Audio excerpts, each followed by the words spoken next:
Welcome to Money Making Conversation. I am your host, Rushion McDonald. It's important to understand that everybody travels a different path to success. That is because your brand is different. The challenges you face in your life are different. So stop reading other people's success stories and start writing your own. It's very important that you hear me when I say that.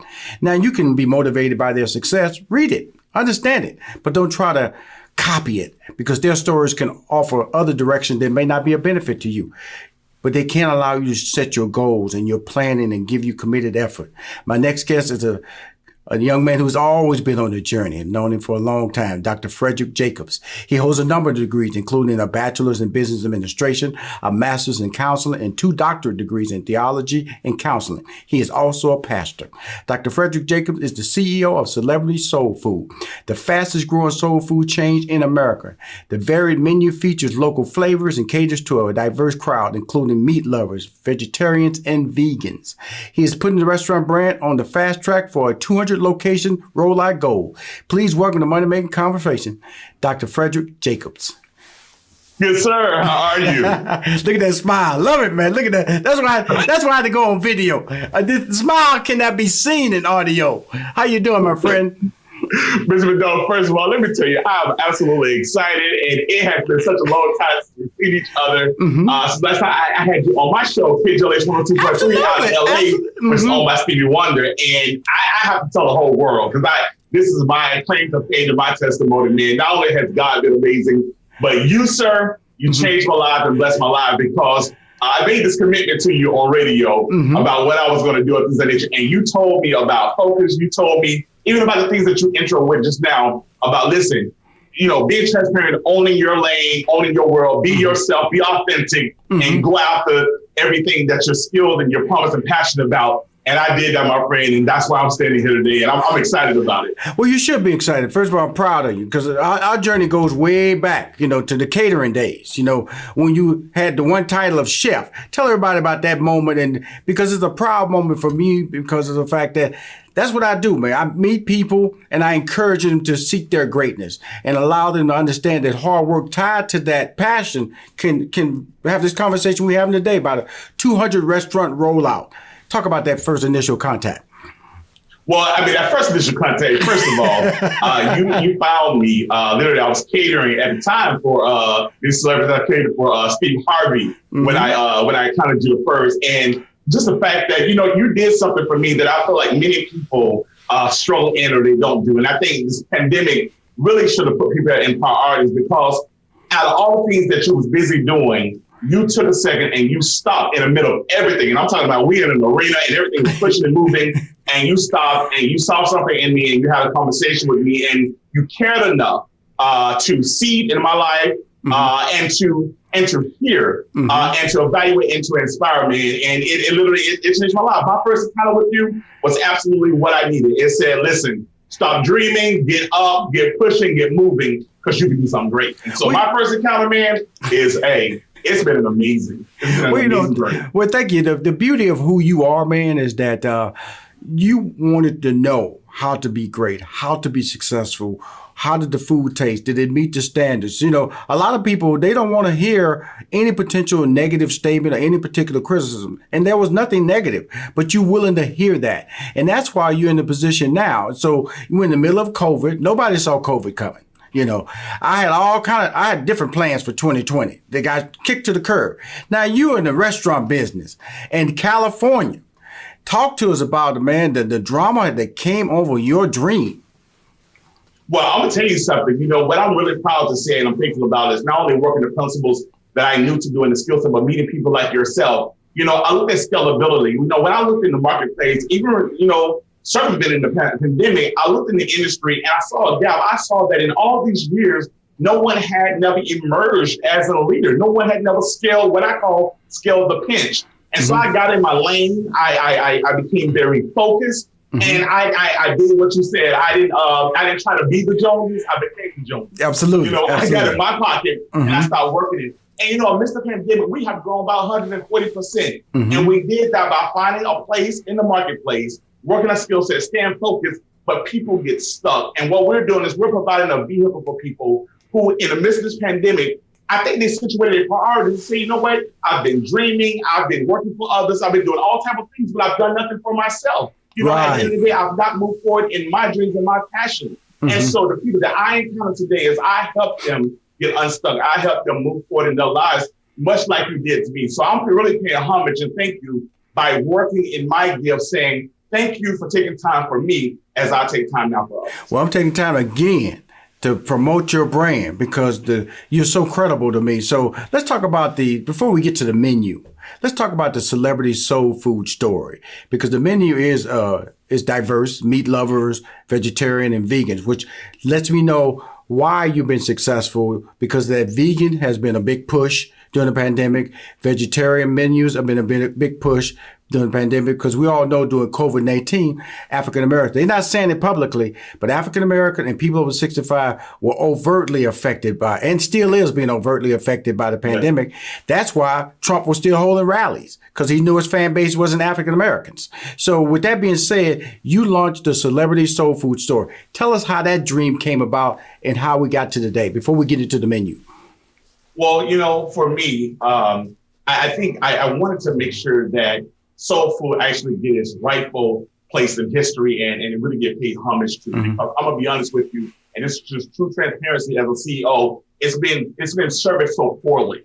You know, I thank God for all those who have preceded me. The mom and pops, I think, is amazing. Our grandmothers and great grandmothers have done amazing. But that is why I'm here. I don't stand. I'm not creating history. I'm standing on the back of history. But I am saying we have skill sets. We're innovative. We are authentic. But it's time to scale it. It's time to make sure that soul food go up there with all the other great cuisine. You know, we're everywhere, but no one ever want to give us credit. And then the other side to it is, then we put those type of places in some of the poorest locations in the communities. Soul food deserves to be presented in the element that it really needs to be, which is greatness. Soul food for me is much more served than just herbs and spices. Soul food for me is like, I remember being at my grandmother's house and I was small and I was sleeping and I went to sleep because it was raining outside and I couldn't play.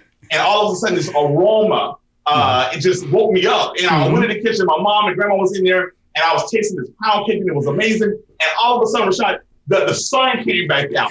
That's soul food. And many people all around the world got stories like that. All kind of cultures that they remember mama, they remember grandmother, the things where they were and what they was doing when they was tasting that amazing dish. So it's the stories that's getting ready to be lost. And I'm going to make sure as the new manager of soul food, that's not happening. We belong in prime locations. We belong in an innovative way to present the dish, so that all can know how great really soul food is. Well, you know, it's really great hearing you talk with passion, talking with a plan, because let me just talk about me when I go into a soul food restaurant, you know, is that, you know, I love a vegan plate, because some restaurants you go into, you can go 4 vegetables plate with cornbread. And so I get the black eyed peas over white rice, or I get the okra and the tomatoes. Oh man, come on now. Starting to get hungry now. The yams, which is always pay a little bit extra for the yams. You know what I'm saying? Pay a little extra for that yam and the sweet corn. So, but there's explain to me. There is Southern food, there's soul food. Now, what is the difference, or is the same thing just been renamed as Southern food? Okay, first of all, it's absolutely not the same. Okay. You know, they have this little saying, sir, that says that everything's Southern ain't soul food, and everything's soul food absolutely can be Southern. Tell us, doctor. Come on, doctor, talk to us. The story has been told wrong. You got to understand, my mother and my grandmother particularly, is African American and also of Indian descent. Okay. And with that being said, you got to understand that when African Americans came to what I call the New World over here, is that vegan and vegetarian and keto was very familiar to them. You got to understand, salty and preservatives was added later to the cuisine. So when you're talking about vegan, vegetarian, or what we call authentic dishes of the traditionalists, it's really not far-fetched. I think the things that people are doing now is they're either trying to become one or the other. Either they're all the way, if I can be honest, completely unhealthy, or they'll go into vegan and vegetarian. That's not what we're doing. We're innovative when we're trained. What we're doing is we have not even a healthy option. We are healthy all the way through, meaning we use premium items. We present premium dishes. in vegan, vegetarian, and in authentic ways that all can partake in the entire menu. So when we start talking about this menu, you're really going to be shocked because it's really second to none. What I want to know is, how can something be so great and so memorable, but it got to kill you at the same time? Absolutely not. Right. We are a no pig, no pork zone. Absolutely. But because many people try not to lose the flavor. We're trained chefs. If you're going to lose no flavor, we present this an amazing route. But guess what? You ain't got to have high blood pressure behind you. And that's the moniker that's tied to soul food, you know, the heavy salt, like I said, over seasoned, which leads to high cholesterol, which leads to high blood pressure. But like I said, when I saw your menu, we got the meat lovers, like you said, but you had vegetarian and vegan. That's a different style of cooking. Talk about your background as a chef, which really gave you not only just not stamping your name as the CEO of this franchise, but you understand the menu and how to put these menus together. Let's go and give you credit for that. Let's talk about that.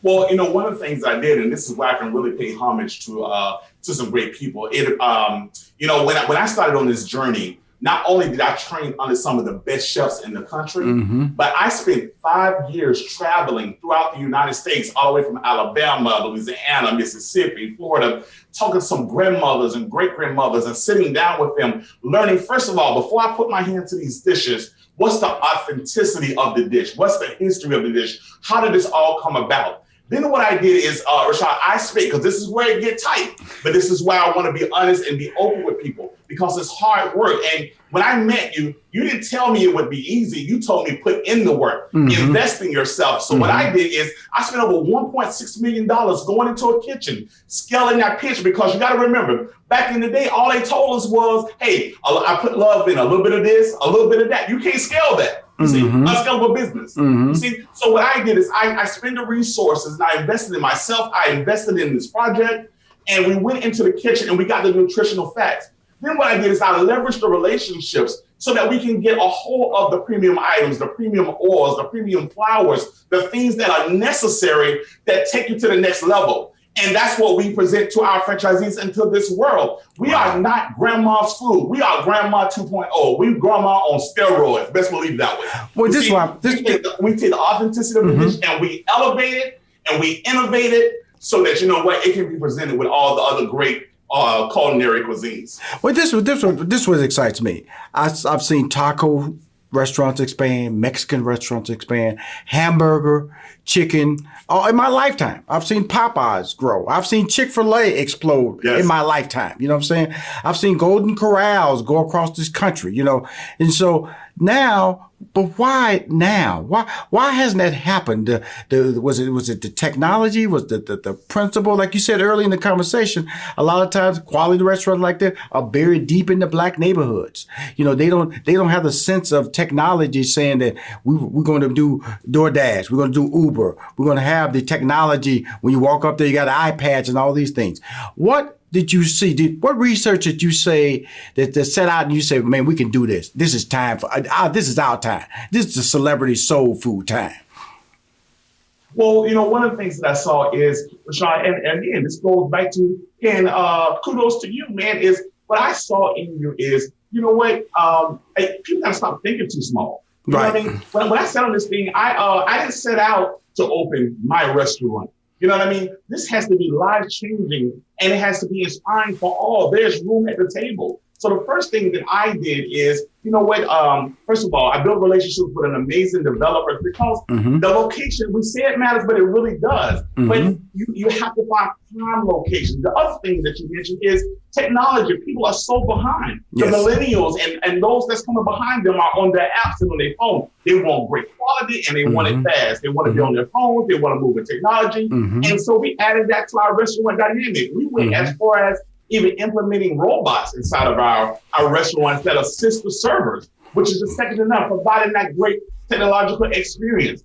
But more so than that, it goes back to the operator themselves. You know, many people are, open their restaurants without building brand quality. And that's something that you talk a lot about on your show, is that branding and the importance of building that value. And so they launched what I call a mom and pop, and kudos for them, but I believe those days are over. You have to build brand, you have to build systems, which means that you can be, in this particular situation, you can be great at cooking, but you can be poorly at business. You see, you have to have administrative ability. And then I've seen celebrities open restaurants, which they got a great name, but they have no systems, and no concept of knowing shelf work and the premium items or what have you, so they don't last. And so many people, you know, when we deal with our franchisees, we vet them all around the country, but we take them through processes because you must have a skill set and you must be able to follow the systems that are in place to make sure that everything stays in compliance,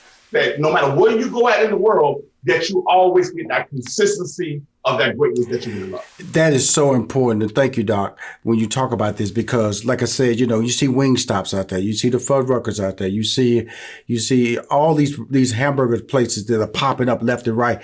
Now, talk about that whole franchisee process, because it was really important that you're not just taking their money, you're training them, indoctrinating them into the way this restaurant business should be run. The quality means that plate will be the same in San Francisco as it will be in Houston, Texas, as it will be in Chicago. That's where people fail. Like I said, I remember Sylvia was the bomb in New York City, Harlem.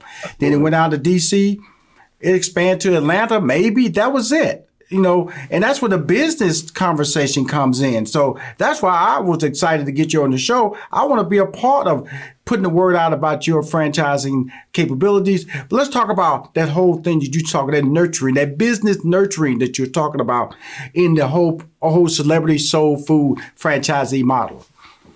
Well, you know, one of the things, the first thing I did is that nobody can do anything great by themselves. So I went and I found the best of the best and the most elite leaders in their space in this industry, and I put them on my team. Cool. So you're talking about, I have a CSO, I have a CFO, I have a operations person, I have a corporate chef. I put a team together that when we bring in and we vet these franchisees from around the country, we're not just making money deals. We invest in people, which means that before we get to the liquidity and what you do or do not have, because we can assist you and help you fund your project, it's about you. First of all, are you too burned out to pursue your own dream? Yes, sir. Are you still ready to work hard and to get it in? And then secondly is, can you follow systems? Because sometimes people are so selfish and so self-centered, they want to do it their own way. And the reality of it is, if they could have did it their own way, they would have did it by now. But if you're going to get in a vehicle that's bigger than yourself and be a part of making history, you have to adhere to systems. And that's what my team is great about, because we train, we invest in our franchisees, but only in the operators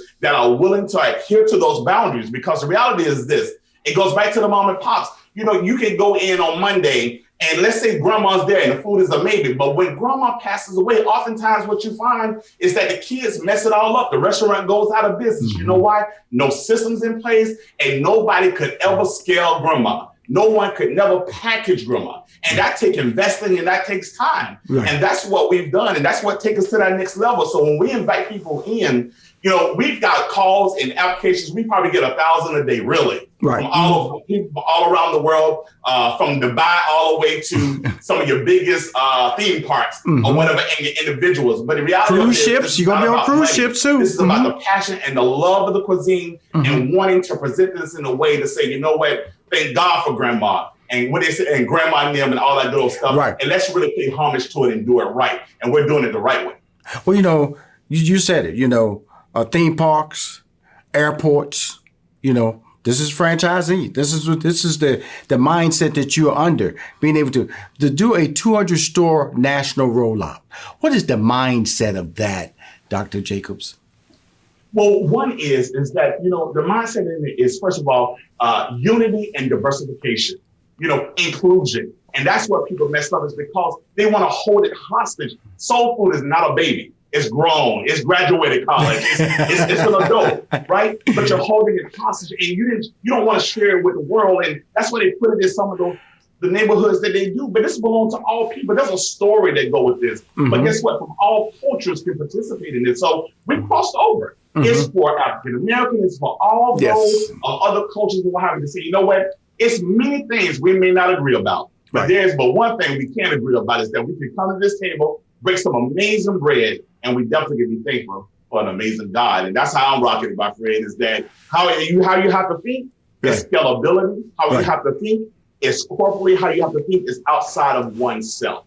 You got to think a big picture. And that right there, you cannot have a small mind, nor can you go into a situation where you have no vision. You have to have foresight. Okay, cool. Now we got the business out the way. Now let's get to that menu. Come on, Dr. Jacob. That menu, brother. Okay, let's start in my little favorite lane, the desserts. Are the desserts going to be consistent with every restaurant? And what are some of the desserts that we look forward to?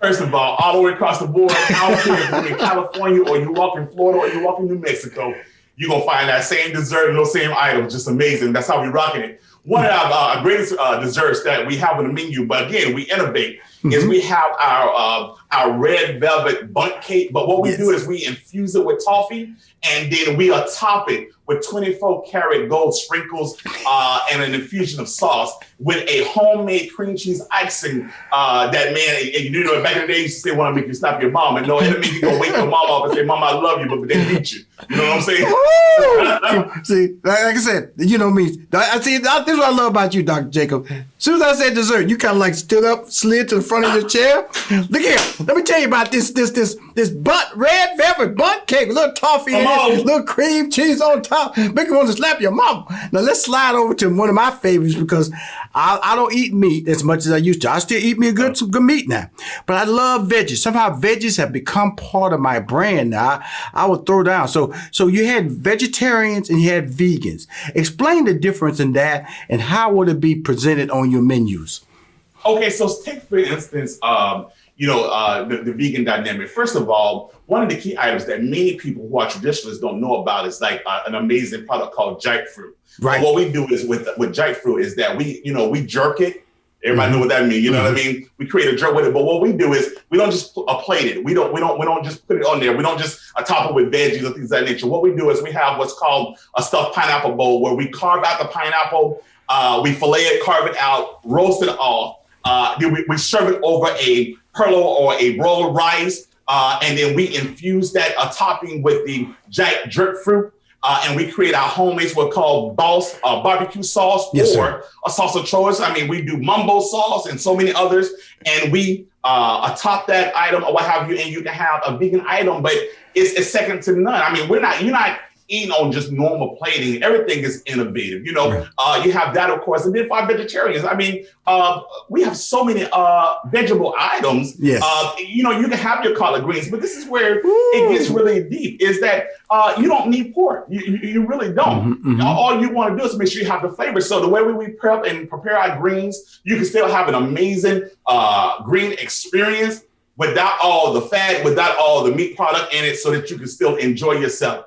And then, my friend, you're taking it to the next level when it comes to vegan and vegetarian, and then also our traditions. I mean, quite naturally, we have the oxtails, but these oxtails, man, is a mixture between the South and our Caribbean brothers and sisters in the Caribbean, and bridging that gap. So you're talking about creating a roasted and braised oxtail with a demi-glaze that are second to none, that you yourself can be at your office right now on a show, and you can keep that same suit on, grab your friend and go out to dinner and have an amazing time, and come right back and do another show because you don't feel heavy, you don't feel lethargic, and that you just had one of Grandma 2.0 best meals in the country. And that's what I love about it, Rushion. This is what I get excited. See, first of all, this is the funny part. I'm glad this is on video, because first of all, when we start talking about dessert, he slid to the front of his chair, okay? Then he started talking about the oxtail. He went to the side. He kind of like turned to the side. An oxtail with that demi-glaze, Rushion. When you go out for lunch, you come back out. You won't be heavy about it. See, I'm loving this whole interview, and this is what I want you to do. I'm going to need some video, because I'm going to do some simul screens with you, so people can show what you're talking about. Because you're so descriptive, they actually need to see a photo, so we can get people fired up about everything that you're doing. But the last part about it that really was key to me was that you want to cater to a diverse crowd. What exactly does that mean?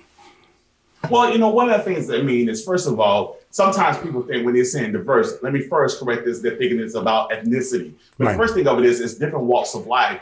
People have health issues now. people of different age and different dietary needs, what have you. Guess what? We can adhere and meet those needs, because before you get the vegan, vegetarian, or authenticity, what about the people who has to be gluten-free? You know, there's so many elements to people's lives, but guess what? You can still come to our restaurant. Now, who can say that in this world, that you can go to a soul food restaurant and need gluten-free or vegan, vegetarian, or you can build traditions all in one place? The second thing of it is, when it comes to our prime locations and how we choose, we put our restaurants in prime areas that a diverse market can come there, meaning it's not secluded to one side of the tracks. It's not put in one area for one type of people. This is about everybody. Yes. I don't care, all the way from Pookie to Sam, you can come into our restaurant. But watch this, when you come in, you're gonna know you're in a celebrity. You're gonna know that we have invested, and we're saying, if you've come to spend your hard working money, we're gonna make sure that we provide prime service to our people, because people deserve that. And Rashad, that's what's missing in this world. Before we get to the food, where's the service going? Where's the customer service?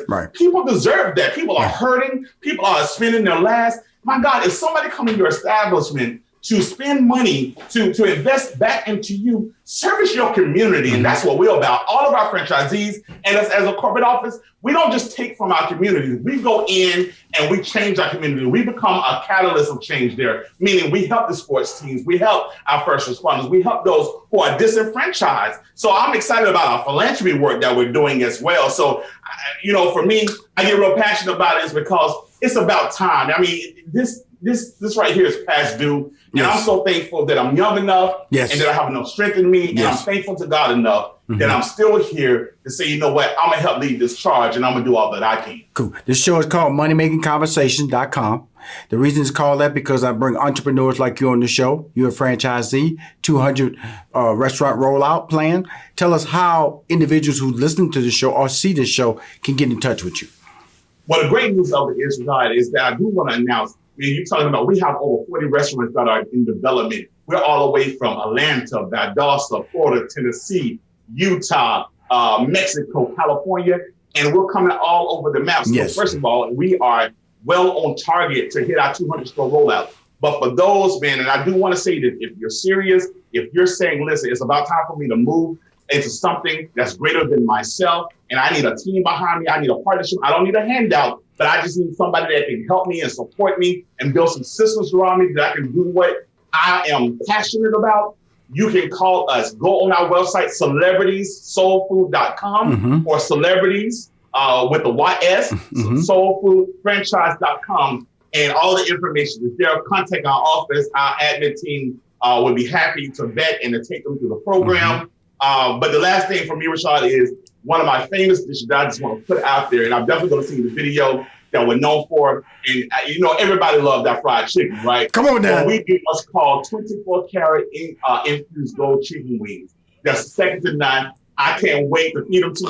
That's in the video. One day you can have you some. No, I'm going to tell you something. I'm going to give you some black-eyed peas and some gold wings. Come on. Now, here's the deal. I'm based in Atlanta. So I heard you say about a franchise in Atlanta. I also live in Houston. So when the franchise opens here, let me know so we make a big deal. I got my social media. I hit it up. I put it in my, I got 90,000 fan club members. I put that in there just to promote. So my whole thing is that this is not a one interview off. You know, I came on your show. I met you many years ago when Steve Harvey and I were doing a concert tour in Jacksonville, Florida.